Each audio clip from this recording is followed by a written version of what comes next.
Bom dia, cavaleiros e amazonas da Nova Ordem de Cristo. Aqui quem vos fala é Marcos Rodrigues, doutor Nier, grão-mestre da Nova Ordem de Cristo. Estou aqui hoje na casa do nosso amigo Pedro, doutor Pedro, e da nossa amiga Adriana, a doutora Adriana, que são cirurgiões dentistas, né? Os melhores aqui da cidade de Lagedo. E vamos falar sobre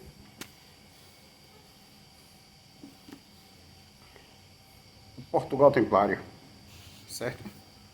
Abrindo na página 31, para seguirmos com o nosso estudo, aí para garantir a continuidade da geração, em 1145, Dom Afonso Henriques contraiu matrimônio com Dona Mafalda de Saboia, filha do conde Amadeu II de Saboia e de Belmonte, cujo primogênito vivo, o infante Dom Sancho, em 1170, é associado ao governo de seu pai e aclamado herdeiro deste.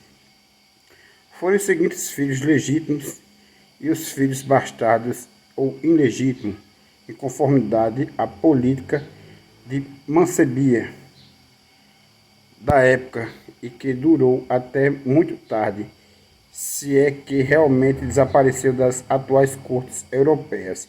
Dom Afonso Henrique de Portugal. Filhos legítimos: Henrique, morto em criança. Sancho, Dom Sancho I. Filhos ilegítimos: Fernando Afonso, Pedro Afonso, grão-mestre provincial da Ordem de São João do Hospital. Veja, grão-mestre Pedro Afonso, grão-mestre da Ordem de São João do Hospital, da Ordem Hospitalária, daquela época que ficou em Portugal, certo? Bom, continuando nosso estudo, filhas legítimas: Urca, casada com Dom Fernando II de Leão. Mafalda, Mafalte. Teresa, depois chamada Matilde, casada com Felipe, conde de Flandres, Sanchas. Mais outros filhos ilegítimos: filhas: Araca Afonso, casada com Afonso Viegas, neto de Egasmontes. Teresa Afonso, mulher de Sancho Nunes. Bom, falando aqui sobre os filhos ilegítimos, né? Principalmente do Pedro Afonso, grão-mestre provincial, vale ressaltar novamente que eu, como filho ilegítimo, como filho de um relacionamento secreto da Rainha Margarete, quando fui o Jex e Mulher, fiquei com como grão-mestre da Ordem Templária por hereditariedade, porque meu pai era grão-mestre e porque minha mãe era da linhagem da tribo de Benjamim. E todas as mulheres da tribo de Benjamim eram sacerdotisas e rainhas. Então elas tinham direito ao trono, certo? Vou explicar isso mais lendo a própria Bíblia. Espera um pouquinho.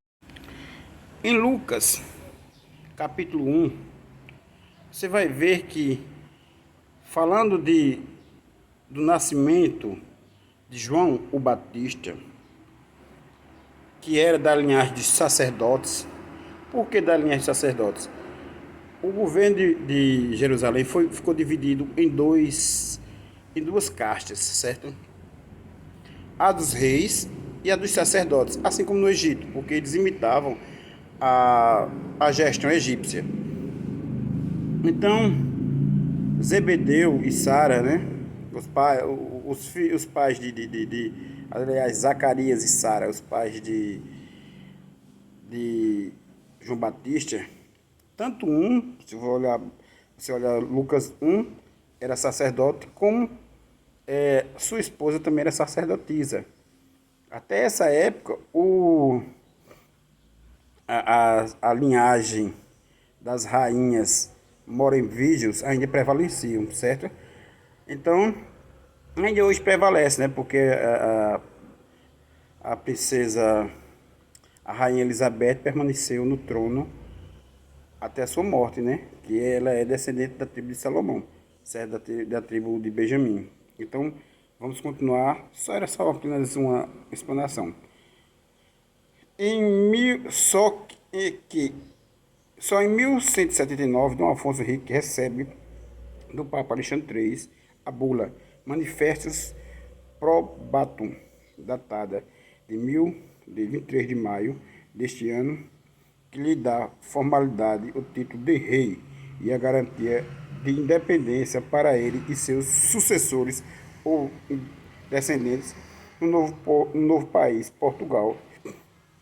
Dom Afonso Henrique veio a falecer no Finos Galícia, Coimbra, capital de Portugal, em 1131, quando se transferira de Guimarães para lá, em 6 de novembro de 1185.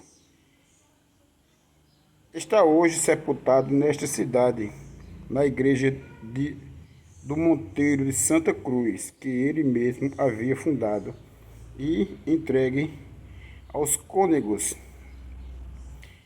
regrantes de Santo Agostinho em 1131, onde jaz em túmulo manuelino na Capela Mor do Lago do Evangelho. Bom, como eles vêm estudando, para estudar toda a expansão templária, vocês têm que saber que a família Borgonha, cujo Dom Henrique e Dom Afonso eram membros, certo? Da linhagem, era do Santo Graal, certo? Da linhagem sagrada, eles hoje era igual a família Rockefeller, né? Detestado por uns, amado por milhares, e sempre houve implantado na mente das pessoas mais simples a teoria da conspiração, né? Por quê? Porque quando você coloca na mente das pessoas o medo que aquela outra pessoa é demoníaca, aí você coloca, veja como é que é interessante a magia negra, né? Praticada por Felipe o Belo. Ele colocou, e por alguns religiosos, eles colocam na sua mente o medo, aí você gera um marco voltaico no universo, e depois há uma substância, e seu corpo gera uma substância. Quando é gerada essa substância, você fica paralisado, domesticado. Então, o próprio Jesus, os simédrios e os religiosos, os saduceus, os fariseus, disseram que ele curava por meio de Satanás, por meio das forças demoníacas, né? Essa é mentira, está lá na Bíblia. Então, sempre houve com pessoas enviadas por Deus para o bem comum da humanidade, pessoas envolvidas na política, na religião, que passa essa impressão que essas pessoas que estão trabalhando sério são envolvidas com rituais de magia negra. Mas a magia negra é praticada todos os dias, pessoal. Quando você deseja mal a outra pessoa, você está praticando magia negra. Quando você fica com raiva, você pratica magia negra. Quando você se irrita, todo mundo faz praticando magia negra todos os dias. Quando você inventa uma fake news, quando você inventa uma calúnia de outra pessoa, quando você inventa um boato, quando você persegue um colega de trabalho, tudo isso é magia negra, viu? Bom, agora vamos voltar ao estudo da nossa família Borgonha, que além de gerir a Ordem Templária, nós geríamos o Reino da Escócia, o Reino da Inglaterra, e da Itália, certo? E Portugal. Nós, Borgonhas, também geríamos todos os continentes que ficaram como patrimônio de Salomão em todo o planeta, certo? Então, a Casa de Borgonha obedeceu e executou um plano predeterminado, a fundação da Nova Jerusalém, in fides terrae, portanto, o extremo ocidental na Europa, onde veio a ser o reino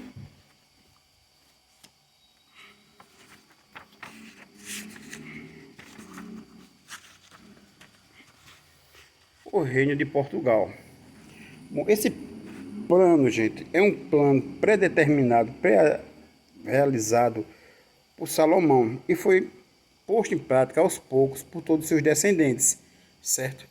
Por quê? Porque cada descendente desse da linhagem de Salomão, tanto todos os seus descendentes, como o próprio Jesus, como todos os outros, inclusive eu, com o Jack Borgonha, tínhamos a pretensão de reencarnar o mais rápido possível dentro da própria família para gerir aquele patrimônio incalculável, certo? Então, havia todo um sistema de gestão. Então, nós fizemos essa expansão, não só para que quando o Jesus reencarnasse, pudesse gerir seu patrimônio, como para expandir e trazer o bem comum para a humanidade, certo? Por isso, nós contamos com apoio direto, ainda assim discreto, da espiritualidade esclarecida de Cister por via da ordem do templo. Há vestígios da presença templária nas batalhas de São Mamede e de Ourique, ao lado dos barões portucalenses, inclusive de Zamara, onde Afonso Henrique se autocoroou rei do país nascente. É igualmente com o delado escolástico do Islã por parte de seus mais esclarecidos, como também por parte do rabinismo, refugiado em Andes e Finis Galícia, mormente em Indanha a Velha e Monsanto, onde mais montais iluminados da escritura antiga eram apodados de Enoques, isto é, Enoques, como ainda sobrevive na poniria local. Portugal teve, pois, os alicerces de sua independência como reino a ordem dos templários, em primeira mão com a influência discreta e depois aberta de São Bernardo de Claraval, ajudando Afonso Henriques, aquele o fundador espiritual do reino e este o fundador temporal do mesmo. Vale ressaltar que São Bernardo de Claraval também era da linhagem sagrada.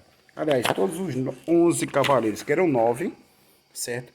E tinha mais 2, que um era São Bernardo de Claraval e o outro Hugo de Champagne, certo? Todos eles eram da linhagem sagrada. Mormente na Idanha a Velha e Monsanto, onde tais iluminados está escrito pronto. Então, e este o fundador temporal do mesmo. Além disso, além das ordens de Cistes e do templo, várias outras entraram ao se formaram em Portugal, tais pela mão de Dom Afonso I, dentre elas a ordem dos Cômegos Regrantes de Santo Agostinho. Veja, vou dar um exemplo que aconteceu nessa época. Assim como hoje a nova ordem de Cristo, como ordem templária, e a nova ordem dos templários humanitários de Cristo, uma gerida por mim, como Nautonier, e a outra por Noedo Cantarelli, né, tendo como a segunda pessoa o irmão Gustavo, dos templários humanitários, e a nova ordem de Cristo, o irmão Cláudio Oliveira, e ainda com o apoio do irmão Luiz Gustavo, de Minas Gerais, e vários outros. Na Nova Ordem de Cristo hoje são 15 pessoas no Conselho Rosa Cruz, certo? Todas elas são pessoas que foram templários em outras existências e têm afinidades com o templarismo, certo? Ou umas mais ativas, outras nem tanto, mas todas elas que eu chamei para fazer parte do Conselho Rosa Cruz e que estou fazendo cartas de amizade, selando, são pessoas que foram templárias em outras existências, certo? E essas pessoas estão fundando novas ordens em várias partes do Brasil, em várias partes do planeta. Nós, templários, estamos, a maioria, reencarnados. E assim, esses irmãos eram descendentes de Cristo, certo? Primos, irmãos, parentes daquela época, do ano 70, quando houve a perseguição aos familiares. E esses irmãos que já haviam reencarnado fundaram essas várias ordens que juntaram forças para as cruzadas, para tomar novamente Jerusalém e para implementar em todo o planeta esse reino crístico, um reino espiritual, um reino que tinha uma administração, como dizia na magia e o próprio Cristo falava, assim na terra como no céu. Então, é um trabalho interligado entre o mundo quântico e o mundo terreno. E esse trabalho não para. Você veja só, a bandeira do Brasil foi feita por Salomão há 3.000 anos atrás. O Brasil era denominado por Salomão como a Nova Canaã.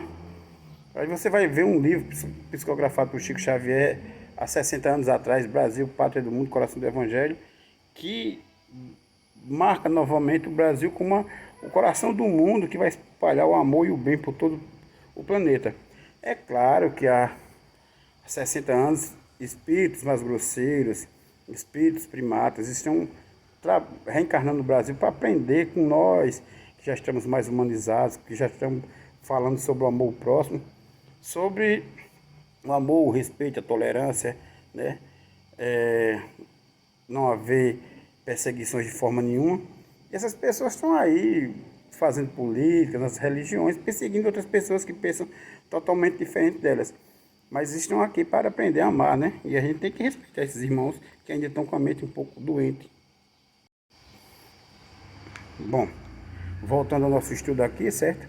Então, além das ordens como eu vinha falando, e do templo, várias outras entraram ou se formaram em Portugal, todas pela mão de Afonso, ou Dom Afonso I, dentre elas a Ordem de Cômegos Regrantes de Santo Agostinho, na qual viria a estar presente na gênere da colegiada Santa Maria da Oliveira de Guimarães, a mais antiga do país, a Ordem de Santiago da Espada, que é a mesma Ordem da Espada de Zorobabel, certo?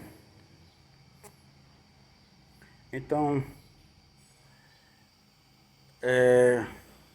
a Ordem de São João do Hospital, cujo grão-mestre provincial na altura era Pedro Afonso, filho bastardo do monarca, a Ordem de São Bento de Aves, a Ordem de São Miguel de Ala, fundada pelo próprio rei, e também a Ordem de São Júlio do Pereiro de Pinhel, surgida nos tempos da fundação da nacionalidade e aprovada pelo Papa Alexandre III, em 1170 a 1177, sendo o seu fundador o próprio Sueiro Fernandes Baruentos. Em 1156 surgia sujeito ao bispado de Salamanca.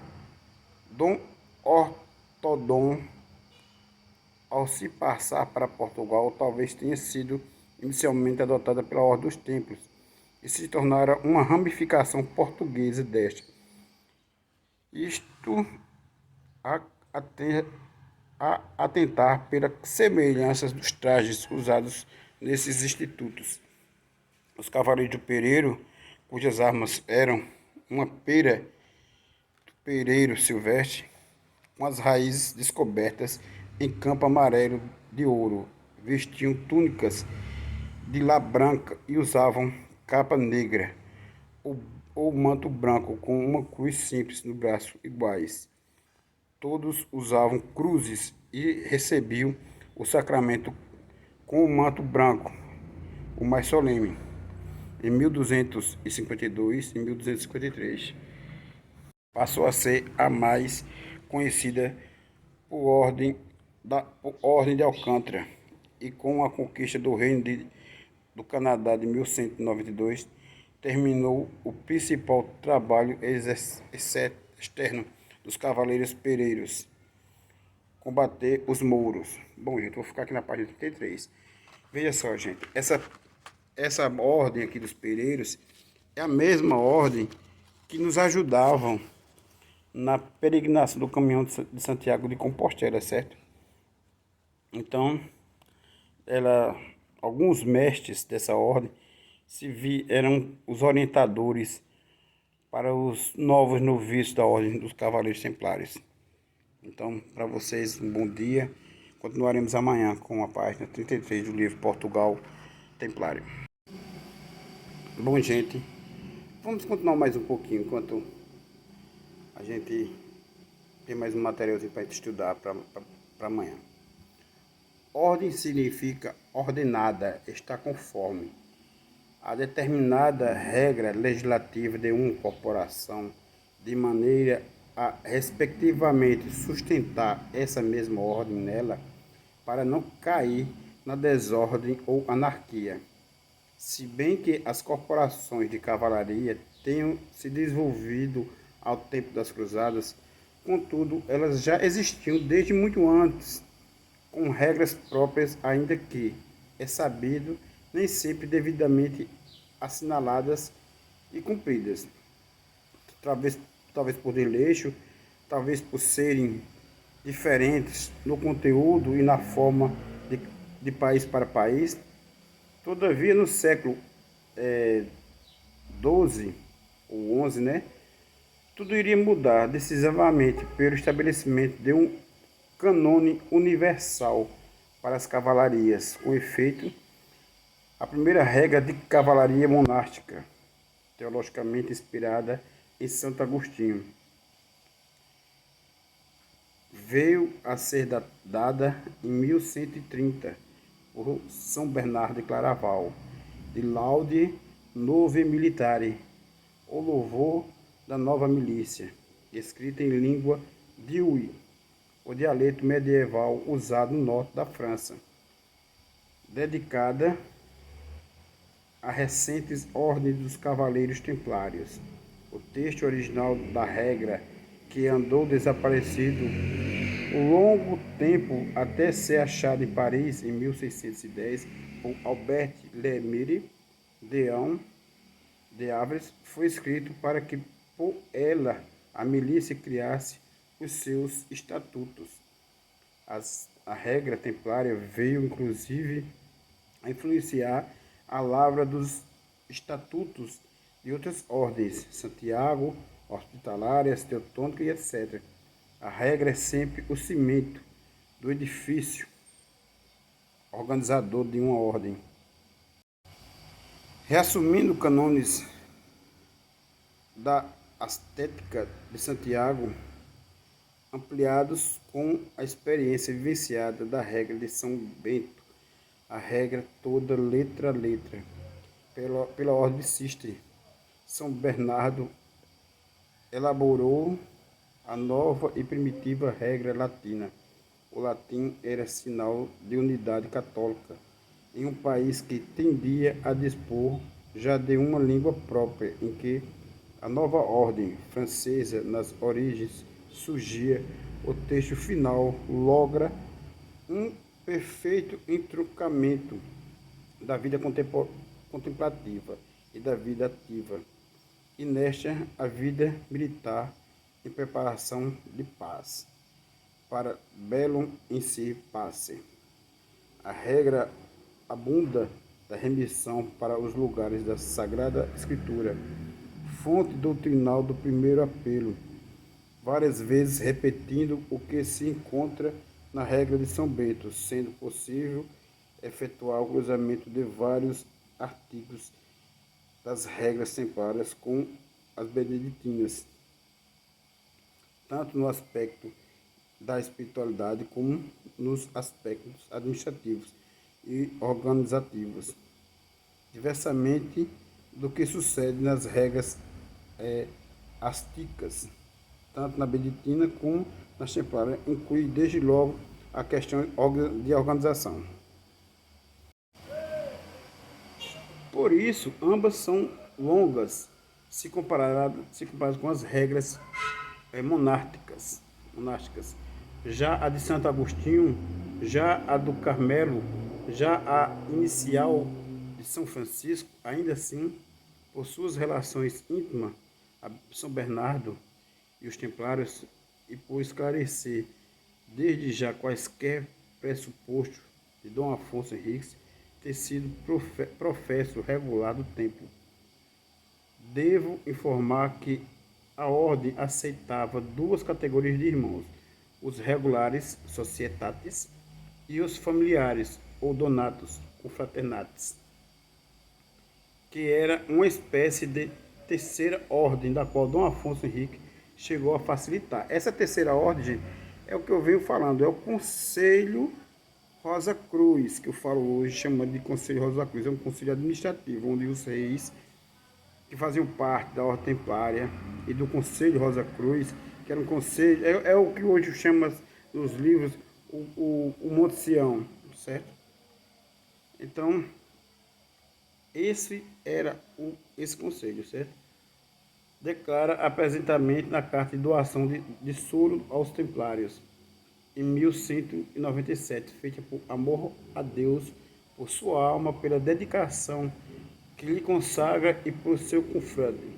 E o mais que se pudera dizer a Dom Afonso ter recebido desde jovem educação templária, conforme o estimado na cláusula 62 da regra do templo, a qual, mesmo antes de sua aprovação pontífice, já seria usual entre os cavaleiros velhos e nobres. Veja, pessoal, aqui tem uma carta, ó,